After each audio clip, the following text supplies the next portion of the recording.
Hello, friends. Welcome to video on parliamentary model. Parliamentary model in Hindi we call it Sansadi Parnali ka namuna. This video is specially for English medium students. In between, I will be using Hindi also so you understand it in a better way. So, what is parliamentary system?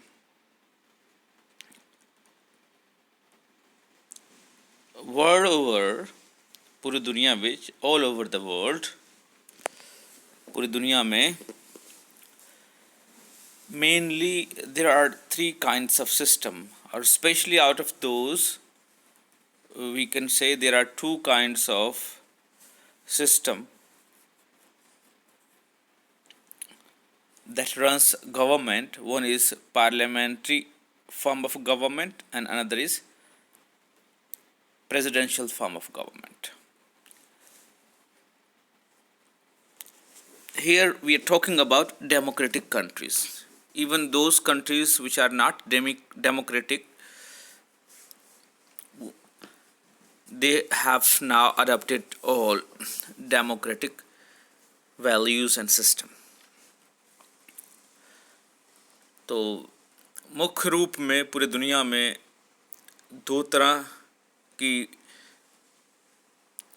सरकार की प्रणाली है वो that depends on the relationship among the organs of the government. As you know that government has three organs: legislature, executive and judiciary. So on the basis of the relationship among these three organs all over the world, there are mainly two kinds of government system. One is parliamentary government system, another is presidential government system. There is a mixture of the two also. The third, we can call it the mixture of the two. Right? So this topic is about parliamentary system. Let's proceed.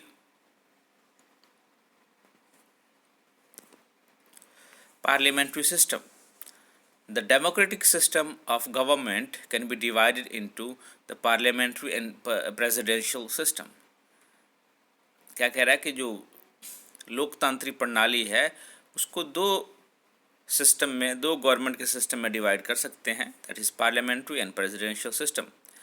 That is based on the relationship between the executive and the legislature, organ of the states, organ of the government, in fact.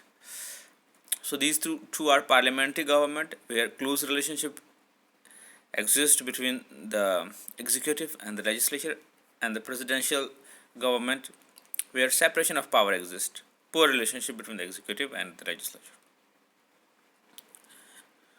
तो एक में तो बड़ा close relationship है, that is in parliamentary form of government. दूसरा जो presidential form of government है उसमें सेपरेशन ऑफ पावर को फॉलो किया जाता है, यानी कि पुअर रिलेशनशिप है इन ऑर्गन ऑफ स्टेट्स में. अभी इस पिक्चर में आप देख सकते हैं, you can see there are three form: parliamentary government, presidential government and semi presidential government. तो इन पूरे ऑल ओवर वर्ल्ड इन तीनों चीज़ को रिप्रेजेंट करता है. ये तीनों जो कलर हैं, मस्टर्ड कलर है प्रेसिडेंट, और फिर है येलो कलर, एंड देन है ब्लू कलर. इसके अलावा भी कुछ कलर्स नज़र आ रहे हैं.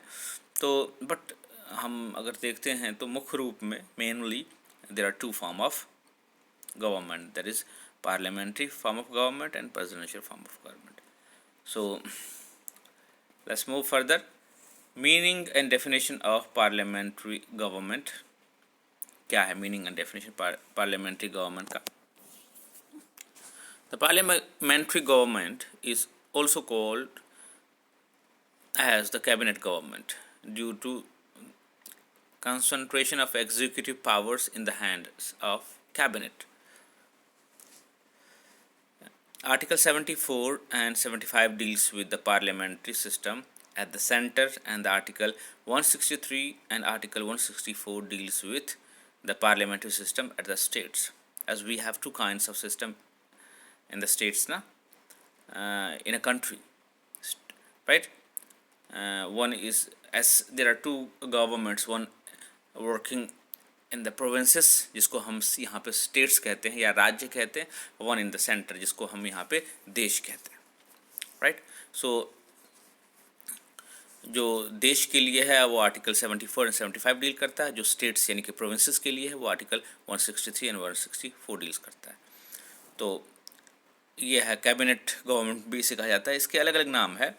It is known as responsible government, जिम्मेदार सरकार, और कैबिनेट फॉर्म ऑफ गवर्नमेंट भी कहा जाता है इसको, और prime ministerial form of government भी कहा जाता है. और इस तरह के डिफरेंट नेम्स इसको दिए गए हैं. Keep in mind, right. आगे चलते हैं इसमें. A system of government having the real executive power vested in a cabinet composed of members of the legislature who are individually and collectively responsible to the legislature. A system of government having the real executive power vested in a cabinet composed of members of the legislature who are individually and collectively responsible to the legislature. इसका मतलब क्या है कि ये किस तरह का system है. पार्लियामेंट्री फॉर्म ऑफ सिस्टम क्या है? ये इस तरह का है जो कि रियल एग्जीक्यूटिव में पावर वेस्ट होता है, जो कि कैबिनेट के रूप में काम करता है, और कैबिनेट के रूप में एज एग्जीक्यूटिव के रूप में काम करते करते वो लेजिस्लेचर का भी हिस्सा होता है.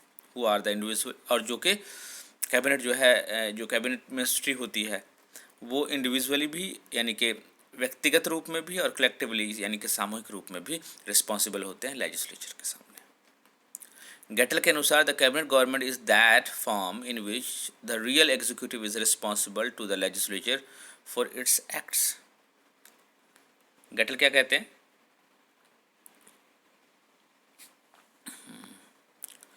गेटल के हिसाब से कि रियल एग्जीक्यूटिव रिस्पॉन्सिबल है लेजिस्लेचर के सामने, यानी कि जो कार्यपालिका है विधान पालिका के सामने में जिम्मेवार होती है. क्यों होती है? क्योंकि वहीं से चुनी होती है और उसमें से ही फॉर्म की जाती है, तो वो अपने सारे काम के लिए, सारे एक्ट्स के लिए they are responsible to the legislature. आगे आते हैं कि हमने यहाँ पे why we decided to choose parliamentary form of government in India. Reason क्या है? What was the reason? First reason is past experience. In India, during British rule itself, parliamentary model was introduced first in the provinces, यानी कि राज्यों में, in 1919 and then in the center in 1935. तो इसलिए हमें past experience था इसका. We had past experience. Secondly, responsible government. Here, the executive is responsible to the legislature, right, for all its acts जो भी काम करते हैं, right. तो इसलिए इसको रिस्पॉन्सिबल गवर्नमेंट कहा जाता है. And legislature asks questions and make them responsible by asking questions. Next point है इवैल्यूएशन ऑफ गवर्नमेंट. समय समय पर क्या होता है, these legislatures keep them asking questions about their working, right, about the ministries, about their plannings, and if they do not give satisfactory answer, the government is then asked question, right. They move certain motions against, legislatures move certain motions against the government, against the ministry, right. No confidence motion is one of the motion if it is passed, then government has to resign. So this way they keep on evaluating the government. Then we have next point, strength and flexibility. This is mixture of both strength and flexibility. Government can work till they have majority in legislature. If they lose majority, they will have to resign. Right? So they have to work as per the wishes of the legislature.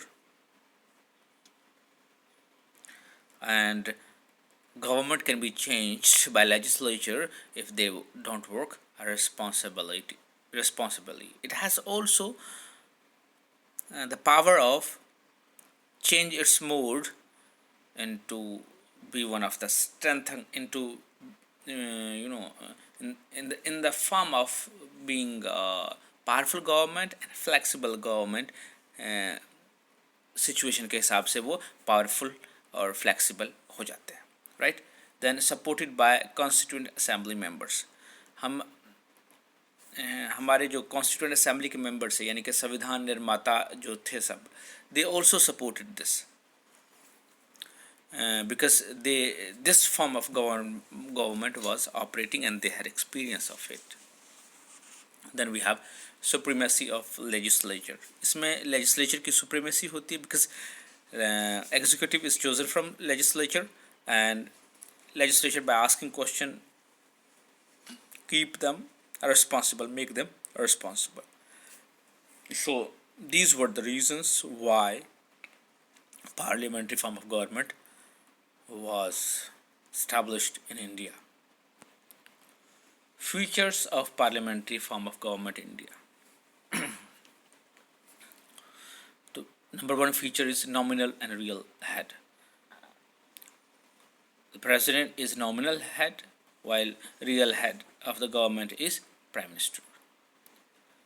Next point is prime minister as the center of power. Yeah, prime minister and his ministry is at the center. They wield all the power. वो सभी power का इस्तेमाल करते हैं और इसलिए prime minister form of government भी इसे माना जाता है. प्राइम मिनिस्टर के ऑर्डर्स को और उसके वेज को सभी फॉलो करते हैं. Then third is executive is part of legislation. Legislature में से ही एग्जीक्यूटिव चुन के आता है, वही मेंबर्स होते हैं. एग्जीक्यूटिव जो होते हैं लेजिस्लेचर के मेंबर भी होते हैं और एग्जीक्यूटिव के भी मेंबर्स होते हैं, इसलिए और वो रिस्पॉन्सिबल भी होते हैं एग्जीक्यूटिव के. एग्जीक्यूटिव जो है लेजिस्लेचर के सामने में. Now number 4 is collective responsibility. Collective responsibility का मतलब है सामूहिक रूप में जिम्मेवार होना. Right.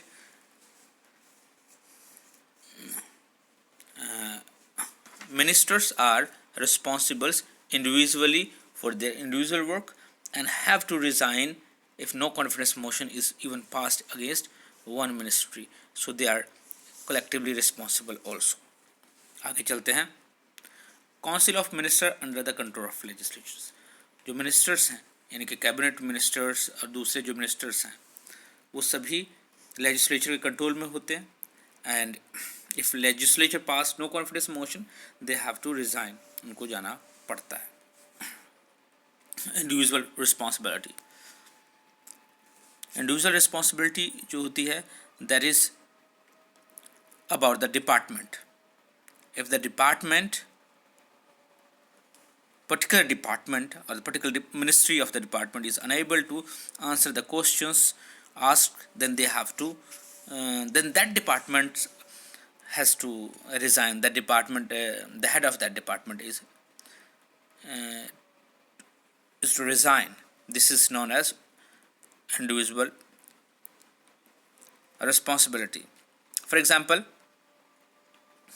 in 1962 when there was war between India and China,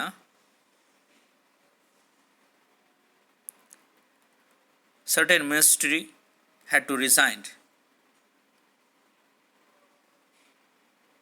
Right, because of their inability to perform as it was needed. Same ways, we see there are so many examples also you can find. So that is individual responsibility. Collective responsibility is when the ministry as a whole lose confidence, right, of the legislature. Then features of the parliamentary government, it is continued. Tenure of Council of Ministers is not fixed, as it remains in the office till it enjoys the support of the legislature. Majority party rule means whichever party gets majority, right, is the ruler. Actually, they form the government. Secrecy. Secrecy का मतलब होता है गुप्त रखना, गुप्त. So actually ministers are to take oath to keep secrets the working of the department, right? If they go against this oath, they have to resign also, and disciplinary action and or other action as per the rule is taken. So secrecy is to be maintained by the ministers, right? Then we have a parliamentary opposition. It means opposition in parliament, या फिर हम इसको कहेंगे कि जो opposition है उसको recognition मिलती है. So leader of the opposition party is given all the rank and the facilities of a cabinet ministers. Next we have fixed size of council of ministers. Fixed size of council of ministers means in our country we have fixed this as per the amendment in 2003, 15%. 15% यानी कि 15% पे fix की गई है, और 15% के हिसाब से 82 मंत्री ही बन सकते हैं, उससे ज़्यादा नहीं बन सकते हैं. इस तरह ये fix size of council of ministers है यहाँ पे. Let's move ahead further. अभी है weaknesses of Indian parliamentary system. हमारे पार्लियामेंट्री सिस्टम का वीकनेस क्या है? First weakness is multi party system. बहुत सारी पार्टी, एक या दो या तीन पार्टी नहीं है, बहुत सारी पार्टी सिस्टम है. जिसका मर्जी करता है वो अपनी पार्टी बना लेता है, and vote is actually divided among this. इसलिए हम देखते हैं कि जो ये गवर्नमेंट इससे पहले हंग पार्लियामेंट रही ज़्यादातर, और कोलिशन गवर्नमेंट फॉर्म हुई थी. Lack of healthy conventions. हमारे यहाँ हेल्दी कन्वेंशंस यानी कि की कमी है. हेल्दी कन्वेंशंस को क्या कहेंगे हम हिंदी में? इसको कहेंगे स्वस्थ लोकमत की कमी. स्वस्थ लोकमत की कमी है हमारे यहाँ. लेकिन संसदीय सरकार की सफलता के लिए बहुत एक्टिव पार्टिसिपेशन की ज़रूरत होती है, और हमारे यहाँ जो लोग हैं वो एक्टिवली पार्टिसिपेट नहीं करते हैं. Elections are fought in the name of caste, religion and regions. तो इसकी वजह से यहाँ पे जो है एक स्वस्थ, एक हेल्दी एनवायरनमेंट, हेल्दी कन्वेंशन नहीं बन पाता. इवन करप्शंस के बावजूद भी मिनिस्टर पे एलिगेशन लगने के बावजूद वो पावर में रहते हैं, रिज़ाइन नहीं करते हैं. तो काफ़ी यानी डिफ़िकल्ट सिचुएशंस बन जाती है, गंभीर समस्या हैं इसको लेकर. ये जो मिनिस्टर्स हैं they don't put healthy conventions, means they don't follow the ethics and they want to remain in power by any means. So इसलिए हेल्दी कन्वेंशंस नहीं बन पाई है. Then we have political defections. Defection basically होती है दल बदली. दल बदली का मतलब होता है कि भी जहाँ पे बेनिफिट मिलता है एक पार्टी के बंदे को, अगर दूसरी पार्टी वाले कुछ लालच देते हैं, बेनिफिट देते हैं, they move to that party. This is known as defection. और डिफेक्शन के बारे में बड़े सारे लॉज हैं, but still nothing has improved. So we can say but a little has improve. थोड़ा बहुत ही इम्प्रूव हुआ है. और आगे मिस यूज़ ऑफ आर्टिकल 356। 356 जो है जिसमें हम एमरजेंसी लगाते हैं, राइट, संकट, we can say basically is constitutional emergency 356, and governments misuse 356 articles for its advantage। जो सेंट्रल गवर्नमेंट है, जहाँ पे राज्यों में इनकी अपनी पार्टी की सरकार नहीं होती है, तो उनके खिलाफ ये यूज़ होता है maximum. Then we have next point, poor quality of legislators जो चुन के आते हैं, MPs, MLAs, they are not of standard, यानी कि एजुकेटेड नहीं है, और they are not disciplined, even abusing, और चेयर वगैरह फेंकना और बाकी चीज़ें आम है हमारे यहाँ विधान पालिका में, यानी कि लेजिस्लेचर में। और जो लेजिस्लेटर्स हैं ये उनके अपने पर्सनल जो एटीट्यूड्स हैं वो लेकर आते हैं यहाँ पे, और दे don't follow the decorum sanctum, इस तरह से खराब होता है लेजिस्लेचर का। नेक्स्ट है lack of interest in voters. Voters are also not interested in voting much. We have seen 40%, 50%, 60% of turnout of the voters. अब डेमोक्रेसी में 90%, 95% के भी एग्जाम्पल्स हैं लोगों के पास, बट वी सी हार्डली 60%, और अभी तक ओवरऑल 70% से ऊपर वोट नहीं डला इंडिया में। तो यू कैन सी अगर 30%, 35% लोग वोट नहीं डाल रहे हैं, और जो 60%, 65% वोट डाल रहे हैं उसमें से भी 5 पार्टी को भी वोट डल जाता है, इट मीन्स जितने लोग घर बैठे हैं वो सरकार बना सकते थे। तो लोगों में इंटरेस्ट भी नहीं है। डाउटफुल रोल ऑफ स्पीकर, अगर हमारे यहाँ बात करते हैं तो स्पीकर जो है, एक आदमी जो लोकसभा का स्पीकर चुना जाता है, he has to work neutrally, but we have seen that neutrality of speaker in our country is in doubt, right? ये कुछ डाटा है, आप देख सकते हैं, टर्न आउट है परसेंटेज की, इलेक्टर्स करोड्स में है, वोटर्स कितने हैं, और टर्न आउट कितना परसेंट हुआ है। तो 2019 में देख लेते हैं तो 64.2% टर्न आउट हुआ। जो हाईएस्ट टर्न आउट है in MP, lowest in Telangana and Punjab. तो आप इससे देख ही सकते हैं, लेकिन यह है कि ट्रेंड बेटर है, अब लोग जो है टर्न आउट हो रहे हैं। तो ये इस पिक्चर से इसके डाटा से क्लियरली आपको पता लगता है। Then we have some other points, governance by ordinance. इसका मतलब है कि सरकार जो है प्रॉपर बिल को पास नहीं करवाती है, अध्यादेश के द्वारा शासन चलाती है। अभी भी हमने देखा जो है किसान दिल्ली के बाहर धरना लगाकर बैठे हुए हैं, घेरे हुए हैं दिल्ली को। ये रीज़न है कि सरकार हर चीज़ ऑर्डिनेंस से ही चलाना चाहती है। जो चीज़ें जिस पे बहस नहीं हुआ बस पास करवा लो ऑर्डिनेंस। ऑर्डिनेंस होता क्या है, इसको अध्यादेश कहते हैं। और when parliament is not in session, तो उस समय एक किस्म से एमरजेंसी में हम जो है अध्यादेश जारी करवाया जाता है राष्ट्रपति जी से।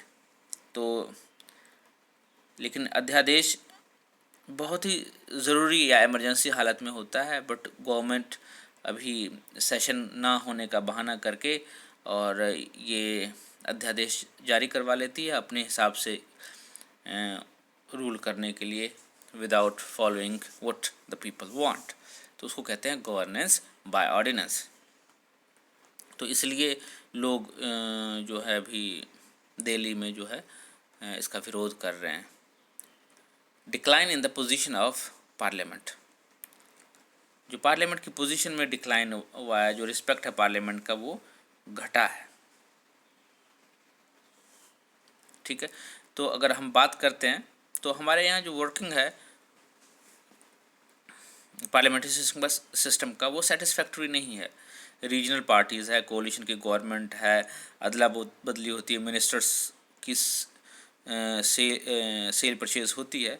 तो इससे क्या हुआ है कि पार्लियामेंट की पोजीशन में इसको क्या कह सकते हैं, इसकी स्थिति में गिरावट आई है, डिक्लाइन आया in the position of parliament, right.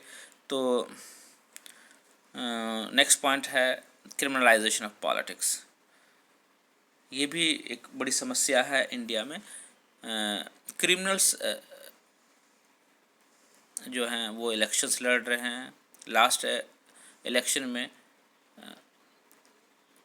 Around अगर देखा जाए तो 50% ऐसे लोग थे जो कि केसेस, जिन्होंने इलेक्शन लड़ा तो they had serious cases on them. लेकिन जो जीते उनमें से भी बहुत सारे परसेंटेज थे जिनके ऊपर सीरियस केसेस है, मर्डर, किडनैपिंग तक के चार्जेस थे, वो लोग इलेक्शन लड़ रहे थे। और it is very sort of insanity that law is allowing those criminals to fight elections, though those who are in the cases of serious offenses। तो जो पोलिटिकल केसेस हैं उसमें तो अलाउ हो जाना चाहिए, बट सीरियल जो मर्डर, किडनैप और इस तरह के रेप के केसेस में ऐसे लोगों को बिल्कुल अलाउ नहीं होना चाहिए इलेक्शन लड़ने के लिए। तो क्रिमिनलाइजेशन ऑफ पॉलिटिक्स हो रही है। और अलॉन्ग विद दैट जीतने के लिए हर कोशिश होती है कि किस तरह से पैसे देकर, by purchasing votes, by threat and, लोग जीतने की कोशिश करते हैं। और this is also sort of criminalization of politics. Next point is lack of collective responsibility. Collective responsibility होती है कि मिनिस्टर्स को जब भी किसी एक के खिलाफ भी नो कॉन्फिडेंस मोशन पास हुआ है तो they have to resign collectively.